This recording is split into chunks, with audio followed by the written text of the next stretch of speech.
when you're a brand new startup and we're just getting going, it's really hard to allocate the resources to teach someone on how to do something. And so you have to figure out what that bar is. I think often it can be more junior than you think, right? You don't need a Facebook engineer with 30 years of experience to build a basic CRM.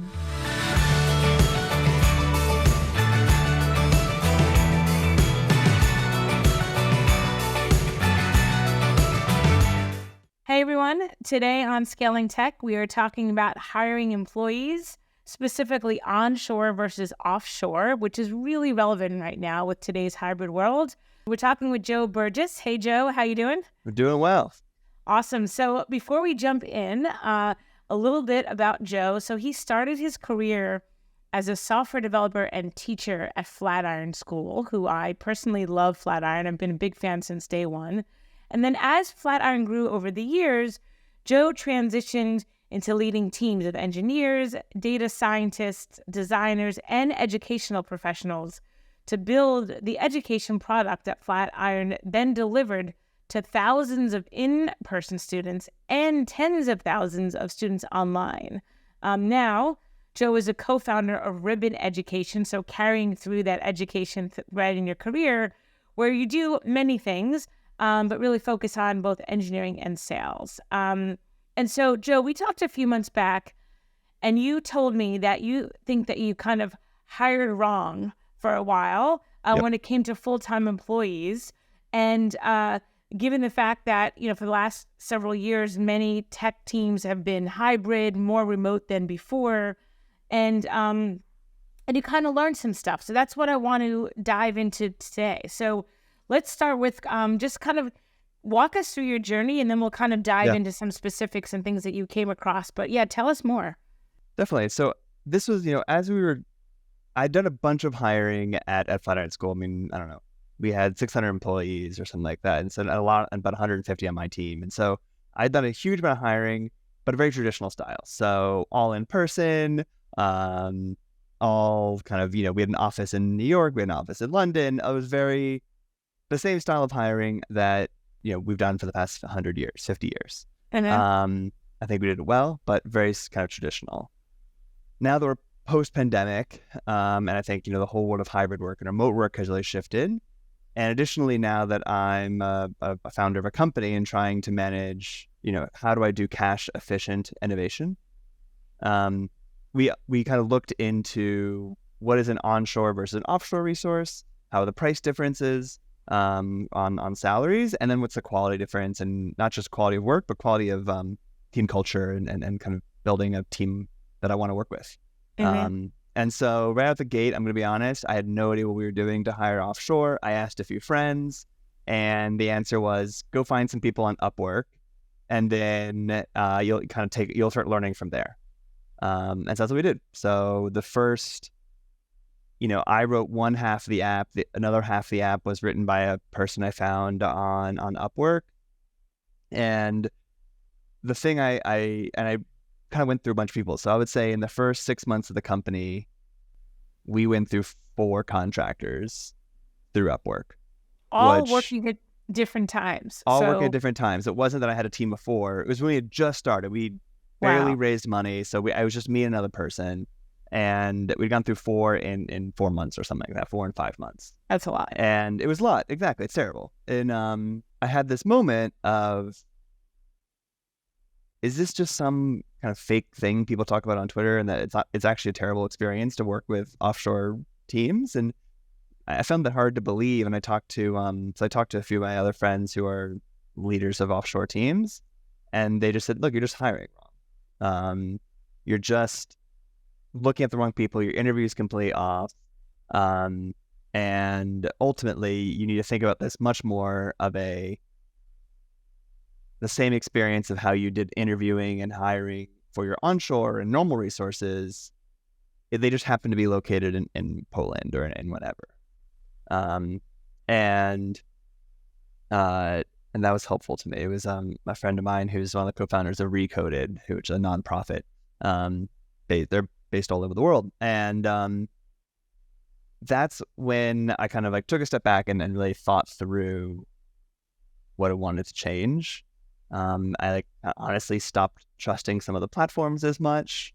I think you can, I mean, I've always known this, but it reminded me of that a resume can embellish. Uh, a resume can be very kind, and really moved off of the Upwork style things and moved on to really recruiting agencies and staffing agencies that have a really mature recruiting process and premature recruiting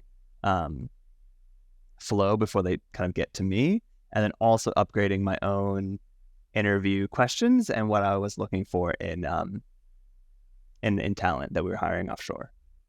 Okay.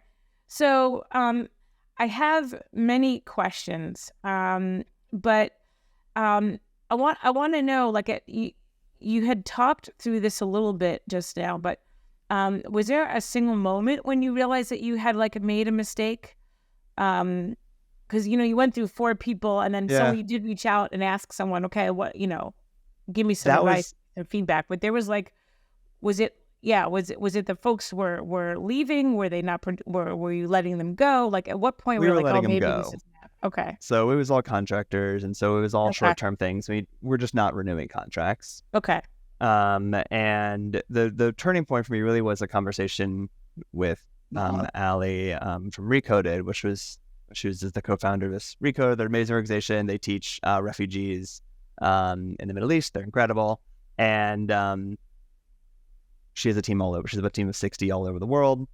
And she's like, you have to be okay with turning someone down because their English or communication isn't good enough. oh, And for wow. me, I come from my last job. We were trying to create opportunity for people who hadn't had the opportunity. And I just wanted to say, like, I can only speak English. I really struggle to learn other human languages. I can learn programming languages pretty quickly, but human languages I struggle with. The folks I'm working with know 4 languages.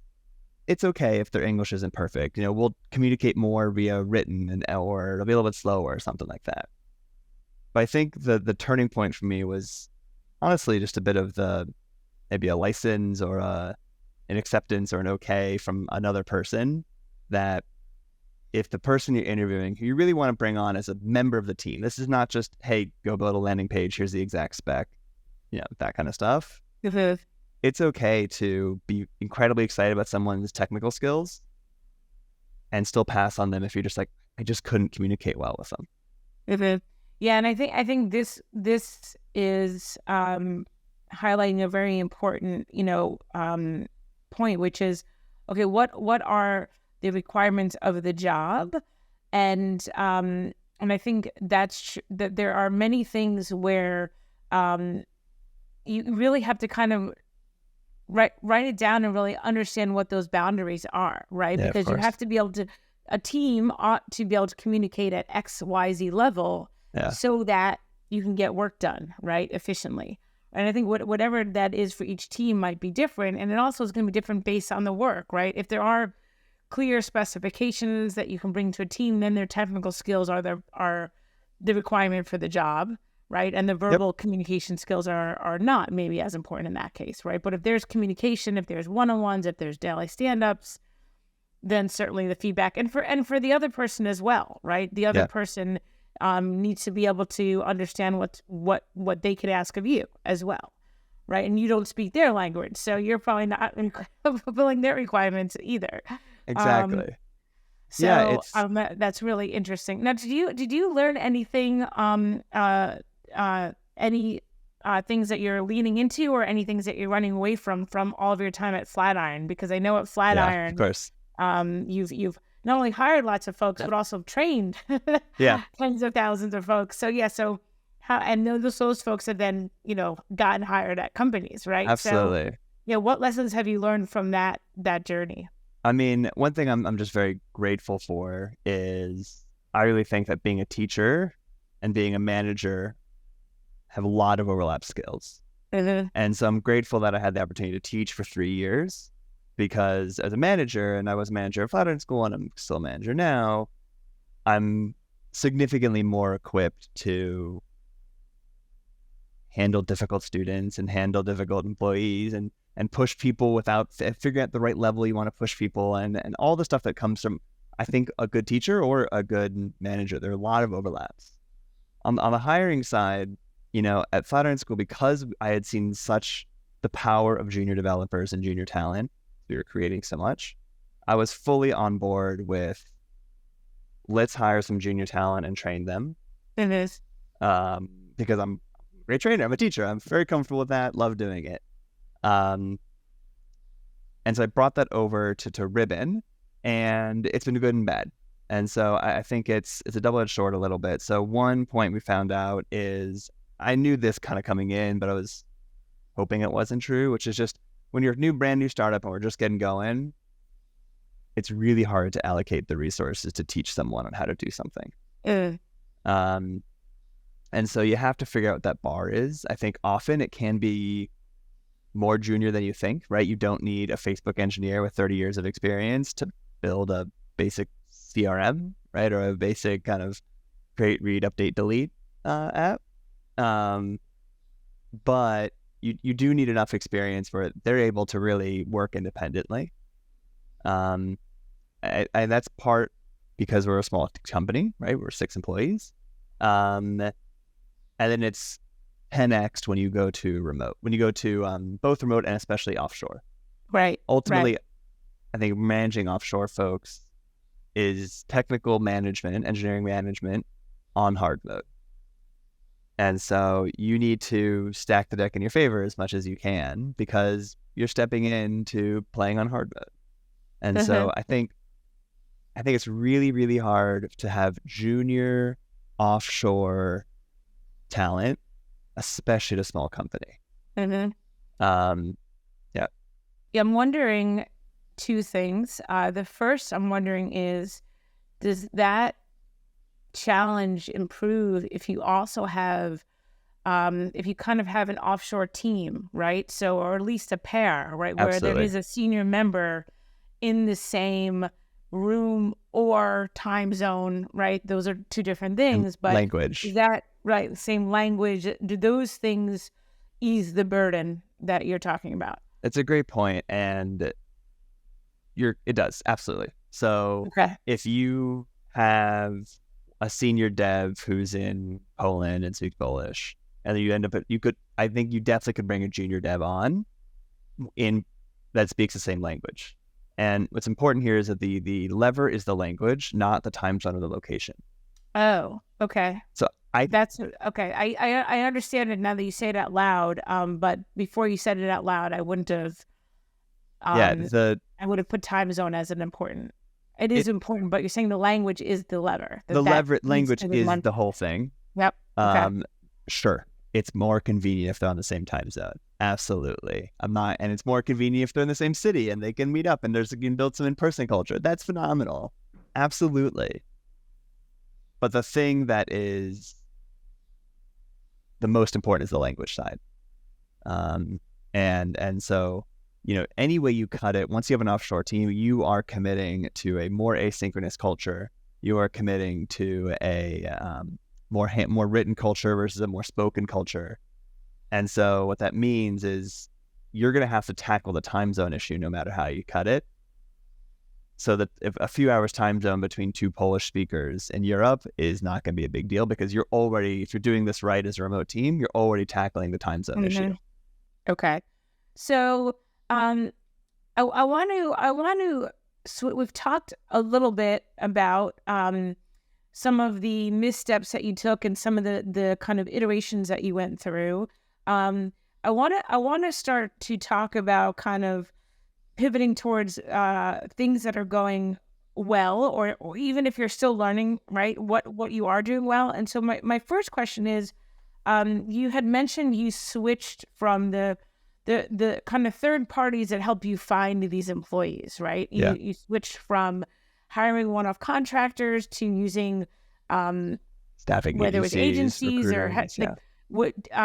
Now, are you still using kind of like agencies to help you recruit? And is that, do you think, working well, or are you still iterating through the how you find the human beings piece of this? We're still iterating on it. The thing that the realization is to find the best talent in the same exact way in the US, to find the best talent, often it's an outbound game.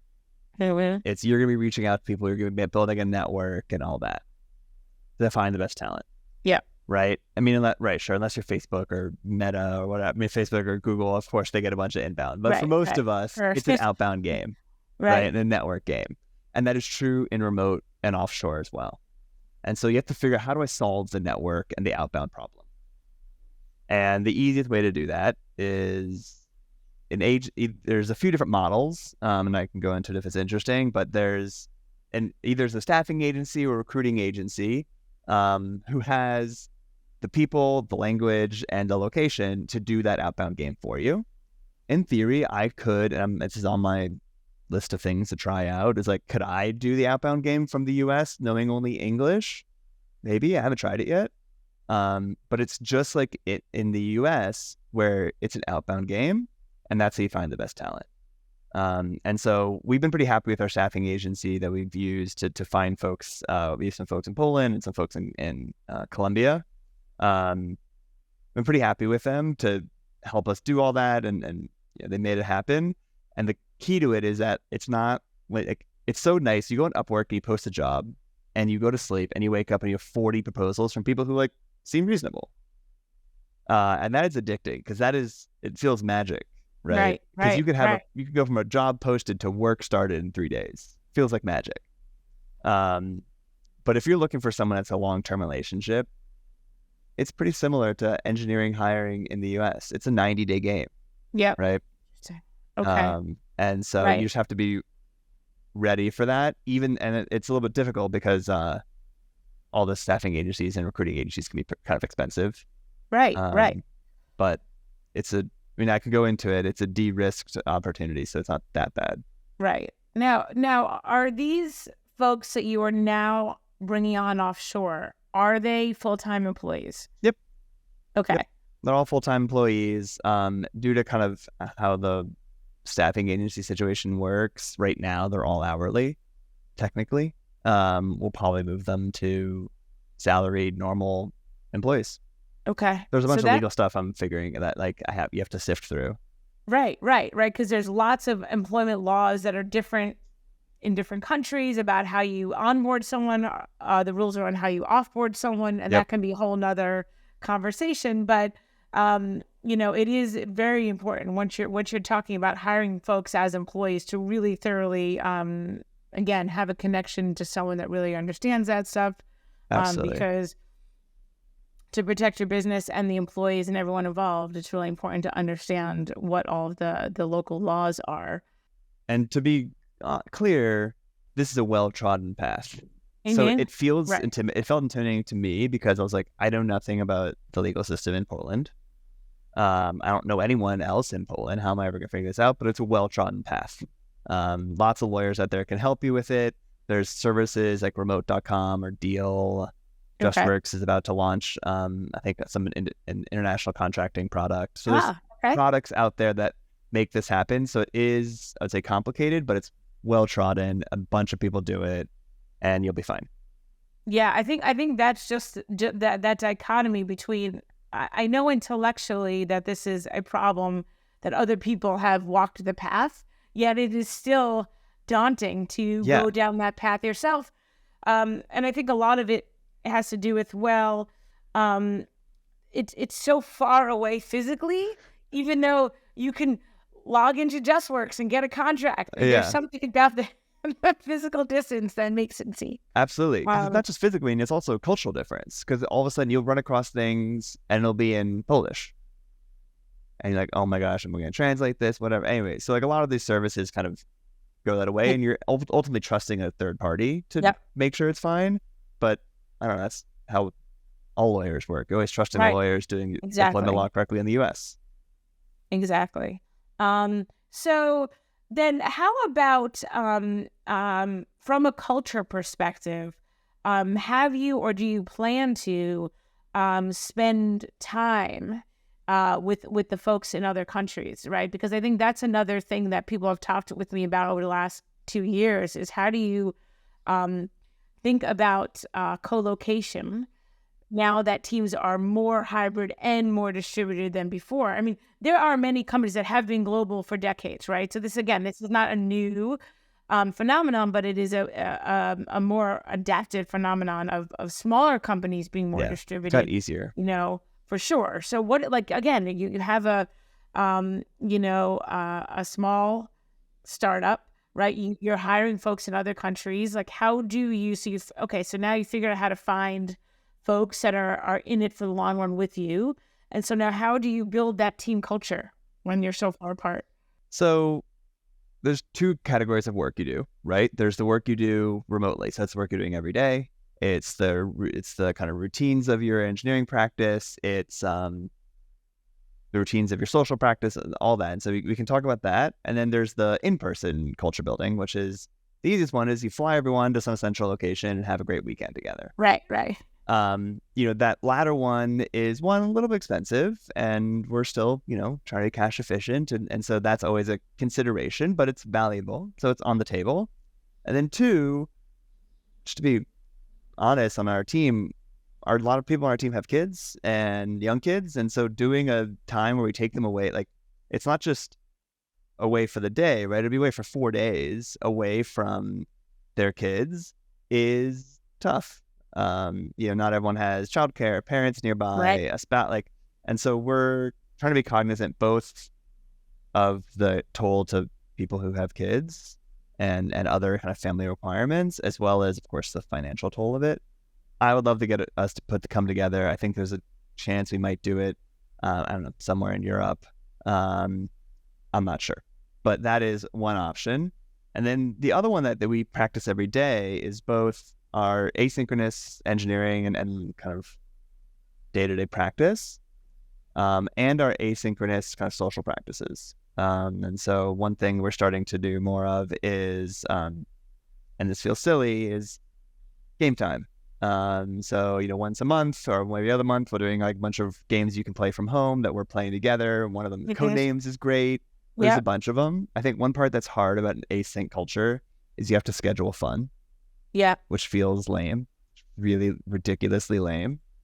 But if you don't do it, then you never get to ever make any deposits in the relationship bank. You're just always asking for this and that. So, I'm pretty adamant about every Monday, we always go over people's weekend and we actually try and figure it out. And people are posting photos of them and their kids and what they did. And you have to do a lot of social interaction and social effort that you get for free naturally in an in-person office. You actually have to put thought behind it and usually some calendar appointments behind it, which feels lame and weird, and unnatural, but it's the only way it works. No, I absolutely agree. And I think folks are still figuring out best practices here. I mean, even, for Stride, everyone is in the US, and as a company, we still struggle to get together as much as we want because of those same constraints, right? Because now there's plane flights and hotels involved. There's time away from children and spouses and duties at home. And at the same time, you miss all of those. No one commutes together. No one travels to lunch together, right? So you miss all of those small social interactions. And so scheduling fun, to me, I think that part of our work culture is here to stay. And I think it's so important. And I think one of the problems is who owns scheduling the fun? It has to be from incredibly high up on leadership.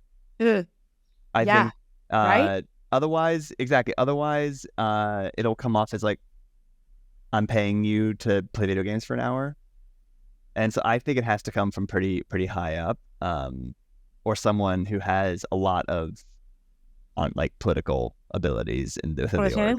Because otherwise it feels ridiculous that it's literally on the calendar that we're going to play games together. Yes. And I think this is if you are a technology leader listening to this conversation, I think the one big thing that we can all do is okay, what can we do in the next 30 days to schedule fun? Yeah. Right? Because it doesn't have to be the whole company. It doesn't have to be extravagant. it can be who wants to play a game of remote code names, and people will show up because code names is fun and it is very easy to play remotely. And there's a great website with an incredible domain name, horsepaste.com. Okay. And it is code names online, and it works perfectly. Okay. It's amazing. You get like a unique URL. Everyone's on that unique URL. It uses sockets, like keep everything updated. And it has just an incredible domain name of horsepaste.com. And so it's the easiest one to play online. It works perfectly. You lose nothing by being online versus in person. That's my number one tip, horsepaste.com. Right. And we'll link that. We'll link that in the notes as well, so people can go click on it. Amazing. With that, I think we're sadly about time. But this has been such a fun conversation. Really value your insights, your willingness to share the things that you learned, that you did well, that you're still learning, and just really appreciate your time. So thank you so much, Joe. I really appreciate it. Thank you, Debbie. All right. Take care.